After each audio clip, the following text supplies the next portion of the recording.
Alors bonjour, mon nom est Patrick Charland, je suis professeur au département de didactique de l'UQAM et je suis également co-titulaire de la chaire UNESCO de développement curriculaire. Mon nom est Olivier Ruizet. Je suis aussi professeur au département de didactique de l'UQAM et co-président scientifique de la chaire UNESCO de développement curriculaire. Ça nous fait donc très plaisir d'être avec vous aujourd'hui pour une présentation, je dirais, en introduction des rencontres là, nationales IMD, sur lequel nous allons discuter là, des impacts de la COVID sur le milieu scolaire québécois. Peut-être un petit mot d'entrée de jeu sur la chaire UNESCO de développement curriculaire dans laquelle nous sommes impliqués. La chaire a été créée en 2009. Ses orientations étaient alignées sur l'idée de soutenir les systèmes éducatifs de par le monde dans leur développement curriculaire, que ce soit dans leur programme d'études, mais également dans la formation des enseignants, dans le développement de différents matériels pédagogiques. Depuis 2017, à la lumière du contexte international, la chaire UNESCO de développement curriculaire s'est ajoutée ou s'est adjointe une nouvelle orientation qui est celle de l'éducation en situation d'urgence. Telle orientation qui est soudainement devenue, je dirais, fort populaire dans le contexte de la crise de la COVID. Et depuis mars 2020, nous et les différents acteurs, professeurs et étudiants sont très impliqués à mener différentes études et à mener une revue de littérature quant aux impacts de la COVID-19 à travers différents systèmes éducatifs ici et ailleurs. Plan de la courte présentation d'aujourd'hui, on nous a demandé d'abord de discuter des conséquences de la COVID-19 au Québec, mais également à l'international, de par une mise en contexte en relatant différents effets constatés sur les apprentissages des élèves, mais également des effets sur les élèves qui proviennent des milieux défavorisés, population qui nous intéresse évidemment aujourd'hui. La deuxième partie est associée à quelques pistes, là, associées à comment soutenir le personnel scolaire, en évoquant un certain nombre de dimensions stratégiques qui seront abordées dans votre journée aujourd'hui, mais également d'autres recommandations qui viennent de différentes positions que la chaire a pu prendre dans les médias depuis le début de cette pandémie.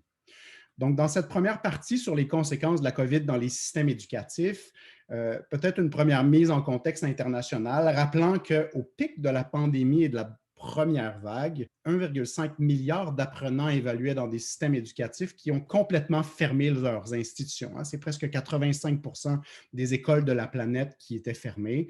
166 pays ont, je dirais, arrêté différentes activités pour les reprendre ensuite sous différentes formes qu'on discutera ensuite. Olivier, au niveau des impacts documentés de la COVID sur les élèves. Ouais, je vais parler un peu de ce qu'on peut anticiper, évidemment. On sait encore très peu de choses sur les impacts concernant les élèves. Les premiers projets de recherche, les résultats commencent à sortir récemment. Nous-mêmes, à la chaire, on a un projet de recherche en cours avec des collègues pour lesquels on aura des résultats plus tard cette année. Mais on peut déjà se prononcer sur certaines choses. D'abord, il y a un rapport fort intéressant qui a été publié, entre autres par UNICEF, dans les derniers mois, où on parlait d'une possible exacerbation des inégalités éducatives, en particulier chez les élèves qui sont issus de milieux défavorisés. Évidemment, tout ça peut prendre différentes formes, mais on sait qu'en général, une crise comme celle de la pandémie a tendance à, évidemment, défavoriser davantage certains élèves en termes d'accès à l'apprentissage à distance, par exemple. On n'a qu'à penser à ça, d'accès à la technologie, à une connexion Internet fiable, d'accès à des modalités de continuité pédagogique aussi, d'accès à un soutien éducatif à la maison, mais aussi de défavoriser certains élèves à l'égard des politiques de retour à l'école, dites sécuritaires dans un cadre sanitaire adéquat avec des budgets qui peuvent être à la hauteur des mesures sanitaires qu'on souhaiterait être assez avancées pour protéger les élèves. Euh, Ensuite, on peut anticiper certains impacts sur l'apprentissage des élèves et sur les résultats scolaires. Il y a toutes sortes de domaines de recherche desquels on peut tirer certaines projections qui tendront à se confirmer ou à s'infirmer au fur et à mesure que les projets de recherche publieront leurs résultats dans les prochains mois. D'abord, ce qu'on sait dans la littérature, c'est que dans les situations d'urgence, Quand il y a une réduction du temps d'instruction, en fait, il y a un lien direct avec la perte d'apprentissage. On sait, et c'est assez bien établi lorsque, par exemple, il y a une catastrophe naturelle et qu'on est obligé de fermer les écoles, un arrêt d'environ 5 mois, comme on a connu au début de la pandémie, donc au printemps dernier, bien, ça correspond à une perte d'année scolaire de 0,6, donc un peu plus de la moitié de l'année scolaire qui serait perdue. Donc, on voit qu'il y a une incidence presque corrélaire, en fait, entre le temps qui est manqué en termes d'école et la perte en termes d'apprentissage qui en suit. Il y a différents domaines de recherche comme celui qu'on appelle en anglais le Summer Learning Loss. Il y a tout un champ de recherche sur la perte des apprentissages ou des acquis scolaires lors des périodes estivales, donc des vacances d'été, à partir desquelles on peut faire des modélisations et des projections sur l'impact que la pandémie pourra avoir sur l'apprentissage des élèves. Puis il y a des chercheurs américaines qui ont travaillé sur cette question-là, puis elles estiment qu'en lecture, ça serait entre 63 et 68 de recul qu'on pourrait constater chez les élèves. En mathématiques, 37 à 50 donc, on voit qu'en lecture, c'est un peu plus important. Puis, on va voir qu'il y a d'autres études qui tendent à montrer le contraire. Donc, on se pose encore beaucoup de questions à cet égard-là. Et évidemment, plus les élèves sont jeunes, plus le recul est susceptible d'être important. Puis ensuite, il y a une modélisation qui a été réalisée par une autre équipe de chercheurs à partir des données du test PISA de l'OCDE, qui est en fait le programme de suivi des apprentissages, qui est un programme qui est où on collecte des données dans beaucoup de pays à travers le monde. Puis selon cette modélisation-là, on pourrait s'attendre à un recul de 16 points de PISA au test, ce qui représente une demi-année scolaire de recul ou de retard en termes d'apprentissage. Ensuite, il y a une des premières études qui a publié des résultats récemment, qui est une étude américaine, qui est particulièrement intéressante, où on montre que, en fait, le recul en lecture n'est pas tellement important. En fait, on avance même que le recul en lecture chez les élèves, en fait, il n'y en a pratiquement pas. Les résultats sont à peu près les mêmes entre l'automne 2020 et l'automne 2019. Puis on sait aussi que, bon, évidemment, les modélisations semble nous montrer qu'il aurait potentiellement des retards en lecture. On constate aussi en discutant avec les enseignants et les enseignantes que en littératie, on voit dans les classes des retards. Et là, il y a peut-être un enjeu de perception, puis il va falloir continuer à se poser des questions là-dessus. Par contre, les données sont très intéressantes en mathématiques, pardon. On constate que il y a un recul, en fait, important des apprentissages en mathématiques entre l'automne 2019 et l'automne 2020. Une des hypothèses avancées par les chercheurs de cette étude-là, c'est que le recul pas en français, cette fois-ci en anglais, mais en lecture serait moins grand en fait qu'en mathématiques parce que les élèves ont été appelés à lire davantage à l'écran, à l'ordinateur, lors de l'enseignement à distance. Il y a peut-être plus d'activités entourant la littératie qui ont été faites à la maison aussi.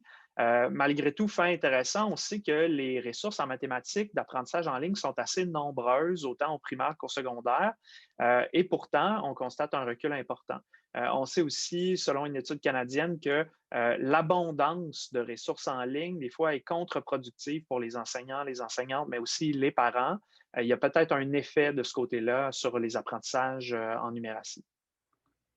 Puis ensuite, ben, on voulait vous parler un peu d'un projet qu'on mène de soutien éducatif, en fait, dans le quartier Pointe-Saint-Charles à Montréal, auprès d'élèves qui sont issus d'un milieu défavorisé.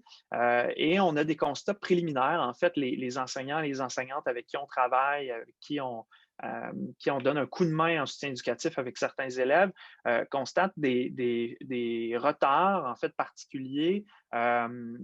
Tout ce qui touche au soutien linguistique, entre autres des élèves issus de familles allophones, c'est particulièrement intéressant parce qu'ici, on a des élèves qui sont, par exemple, en 5e ou en 6e année primaire, qui ont fait tout leur parcours scolaire en français, mais qui sont issus de familles allophones. Et on constate que l'arrêt prolongé dans le parcours scolaire les a amenés pour la plupart, une première fois dans leur parcours scolaire, à devoir bénéficier de soutien linguistique. Donc, ça, c'est quand même assez marqué.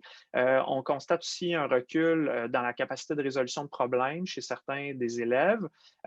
Aussi, beaucoup plus de temps et d'énergie investis en gestion de classe, une réduction de la capacité à s'organiser, les élèves sont un peu moins autonomes, plus de difficultés à se concentrer, à s'engager dans une tâche. Et les élèves, en général, sont un peu plus insécures, demandent plus d'attention de la part des enseignants et des enseignantes. Pour ce qui est de la numératie, on constate un recul surtout important du côté de la multiplication, de la division, mais aussi même de la conception du nombre chez les élèves de troisième cycle du primaire. Et du côté de la littératie, ben, c'est surtout des problèmes de fluidité de lecture et de compréhension de lecture qu'on constate chez les enseignants et les enseignantes dans le cadre de ce projet-là. Merci, Donc, Olivier. peut-être, ça fait plaisir. Deuxième partie de la présentation où on se questionne sur comment soutenir le personnel scolaire. Question complexe, réponse complexe, certes, et ça nous permet peut-être de mettre la table sur la journée aujourd'hui qui est dédiée au référentiel d'intervention en milieu défavorisé. Pour éluder peut-être un peu la question ou la relancer, je dirais d'une manière générale, on pourra peut-être commencer à répondre à cette question-là en renvoyant aux différentes dimensions de ces référentiels-là. Nous sommes des chercheurs en sciences d'éducation, s'intéressent nous-mêmes aux impacts de la COVID. Olivier en a parlé, on mène actuellement un projet de recherche dans 3 centres de services scolaires au Québec sur les impacts de la COVID sur les élèves et les enseignants. Pour nous, la première section de ce référentiel-là est fort importante, l'idée de connaître. Je crois qu'on peut en appeler tous les gestionnaires scolaires à je dirais, fouiller davantage leurs données, hein, de développer cette culture de données-là pour mieux comprendre et mieux connaître les dynamiques. Et je dirais particulièrement pour les élèves des milieux défavorisés qui, il faut le rappeler, voient potentiellement les enjeux et les problématiques exacerbés par la pandémie et la crise de la COVID-19. Pour nous, là, comme chercheurs externes au développement de ce référentiel-là, peut-être deux éléments intéressants qui proviennent du référentiel présenté aujourd'hui, à savoir différents déterminants hein, qui sont des dimensions qui pourront être creusées et fouillées. Donc, des déterminants liés au système, liés au vécu de l'élève, liés à sa famille et liés à sa communauté. Par hasard, beaucoup des questions qu'on se pose et des données que nous-mêmes allons collecter dans différents centres de services sont associées à ces dimensions-là. On peut fouiller différents effets, l'effet enseignant, l'effet classe, l'effet établissement et l'effet centre de service, mais évidemment des effets périphériques comme les différentes familles et les communautés. Et je vous dirais que pour répondre à la question, on veut évidemment intervenir et seront présentés aujourd'hui un certain nombre de leviers qui pourront avoir des impacts de l'intervention sur, je dirais, les inégalités qui ont pu être mises en exergue par la pandémie de la COVID-19. En termes de recommandations particulières, donc rappelons que nous sommes une chaire UNESCO en développement de curriculum, peut-être 2 dimensions qui nous sont plus proches et plus chères. D'une part, soutenir le personnel scolaire. Beaucoup d'études montrent actuellement que les enseignants sont particulièrement affectés de par leur double rôle de soutenir les élèves, mais aussi par leur rôle de citoyens qui eux-mêmes sont potentiellement affectés par les stress générés de la COVID. Certaines études ont pu et commencent à être publiées quant au fait que beaucoup d'enseignants, que ce soit au printemps dernier, à l'automne et même maintenant, vivent des changements constants dans les planifications pédagogiques et que leur stress et le bien-être sont évidemment directement affectés. Des surprises peut-être à l'égard des collectes de données qu'on a pu faire sur le terrain. Les autres personnels sont extrêmement importants également. On a observé et nous l'ont dit que les différents personnels de soutien scolaire sont pour l'instant peut-être, ou je ressente peut-être un peu le fait qu'ils soient un peu mis de côté. Et dans ce contexte-là, je pense qu'il est important et comme recommandation de mettre en place toute une série de stratégies de soutien au bien-être de tous les personnels scolaires. Et ça, ce sera important parce que dans le contexte de la pénurie, je dirais, des personnels en place dans les milieux scolaires actuellement, on ne veut surtout pas commencer à perdre des individus quand on en manque déjà. Deuxième dimension pour laquelle nous avons, je dirais, fait des développements au printemps dernier et qui est au centre de nos travaux, c'est l'idée d'établir des priorités curriculaires. Avec joie, on a pu constater la semaine dernière que le ministre a annoncé qu'il y aurait des priorités curriculaires qui seraient diffusées dans les milieux scolaires. Donc, les programmes d'études deviendront, je dirais, plus ou moins, je dirais, complètement importants dans leur totalité. Et il sera intéressant d'établir qu'est-ce qui est important et dans quelle mesure est-ce que les élèves devront être évalués sur un certain nombre de dimensions. À noter donc que sur le site de la chaire, nous avons mis en place un certain nombre de conseils éducatifs qui étaient là pour soutenir le milieu, avec différents liens vers Alloprof également, et que cette question-là aussi est discutée dans un article publié hier chez Prospect, une revue associée au curriculum. Donc, c'était le message en introduction à cette journée nationale sur les milieux en défavorisés. Au nom de moi-même, de Olivier Harvizet, je voulais évidemment vous remercier et vous souhaiter une excellente journée aujourd'hui avec l'équipe du ministère.